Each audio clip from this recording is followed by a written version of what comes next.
Marcos. Senator Amy Marcos recognized to explain her vote. Thank you very much, Mr. President. I vote a resounding yes. Sa hinaba-haba kong pagsisilbi sa Kongreso, sa 12 taon na nanilbihan kami, ang trabaho ng kongrestista, sa pagkaalam ko, ay maging kinatawan ng kanilang distrito o kanilang sektor. Bakit naman ngayon ay naging tagabantay na lamang sila ng humihiyaw na dambuhalang sanggol?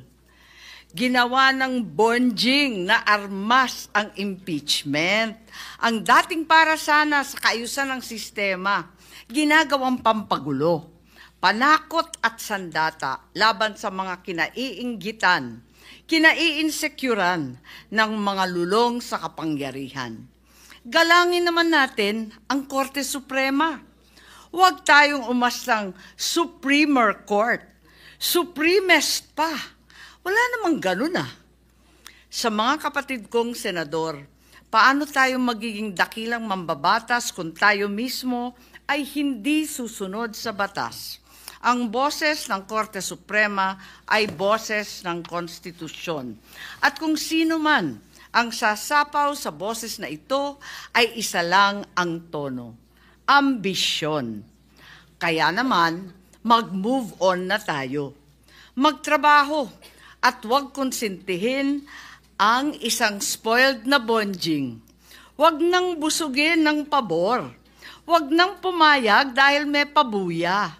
Huwag tayo magpalaki ng buwaya, baby pa nga ang tawag, lulong na. Sa mga mahal kong kongresista, may suggestion po ako. Ito suggestion lang naman, Huwag niyong masamain. Kesa inaatupag ninyong palitan ang pinili ng taong bayan, binoto at minahal. Bakit di nyo nalang palitan ang tao, kayo naman lang ang pumili? Ayaw paawat ng iba sa kaka-flex.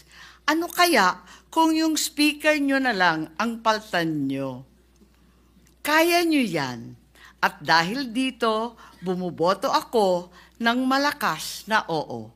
Maraming salamat po. Thank you, Senator Amy.